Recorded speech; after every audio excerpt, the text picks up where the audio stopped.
কি দোষ ছিল তোফাজ্জলের? তাকে আদর যত্ন করে খাবার খাওয়িয়ে বিশ্ববিদ্যালয়ের ছাত্রগুলো দুনিয়া থেকে বিদায় করে দিল। তার তো দুনিয়াতে কেউ নেই, সে দুনিয়াতে বাঁচতে চেয়েছিল, বাঁচার জন্য অনেক কাকুতি মিনতি করতেছিল সেই বিশ্ববিদ্যালয়ের স্টুডেন্টদের কাছে, কিন্তু তারপরেও তাদের একটুও দয়া হলো না এই তোফাজ্জলের জন্য।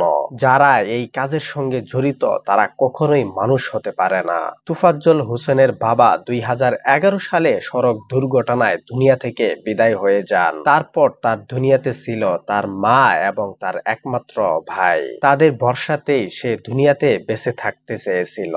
কিন্তু ভাগ্যের কি নির্মম পরিহাস, 2013 সালে এসে তার মাও ক্যান্সারে দুনিয়া থেকে বিদায় হয়ে যান। তখন থেকে সে মানসিকভাবে অনেকটাই অসুস্থ হয়ে পড়েন। এমনকি সে একজনের সঙ্গে প্রেমেও জড়িয়েছিল, সেও তাকে ছেড়ে এক পর্যায়ে চলে যায়। তারপর থেকে সে অনেকটাই ভেঙে পড়েন। এইদিকে তাকে দেখভাল করার জন্য তার একমাত্র ভাই ছিলেন শেষ ভরসা। সেই ভরসার জায়গাটি পেয়ে সে অনার্স মাস্টার্স কমপ্লিট করে ফেলেন। এমনকি তার গ্রামের বাড়ি বরগুনার সে ছাত্রলীগের সভাপতিও ছিলেন। কিন্তু তার যে শেষ ভরসার জায়গা তার ভাই, সেও ক্যান্সারে 2023 সালে দুনিয়া থেকে বিদায় হয়ে যান। তারপর থেকে তার দুনিয়াতে আর কেউই থাকে না, সে একাকিত্ব ভোগ করতে থাকেন। সে কোথায় যাবে, কি করবে, কোনো কিছুই বুঝতে পারতেছিল না। এইভাবেই সে পাগলের মতো রাস্তায় রাস্তায় ঘুরে বেড়াচ্ছিল। তাকে রাস্তার মধ্যে যে যা পেত সেটাই তাকে খাবার দিত, সেটাই সে খেয়ে তৃপ্তি সহকারে নিঃশ্বাস নিত। সে এক পর্যায়ে ঢাকা বিশ্ববিদ্যালয়ে এসে অবস্থান নেন এবং ছাত্রদের কাছ থেকে বিভিন্ন কিছু চেয়ে তারপর সে খেয়ে নেন। এইভাবেই তার জীবনযাপন চলতেছিল। কিন্তু ঘটনার দিন বিকালবেলা স্টুডেন্টরা মাঠে খেলা খেলতেছিল।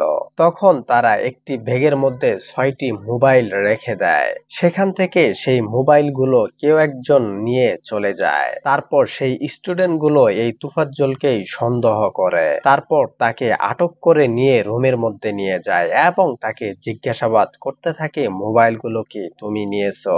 তখন তোফাজ্জল বলতেছিল, না, আমি মোবাইল নেইনি, আমি এই মোবাইলগুলো দিয়ে কি করব, আমার তো কোনো প্রয়োজনই নেই। তারপরেও তারা তোফাজ্জল হোসেনকে ছেড়ে দেয় না।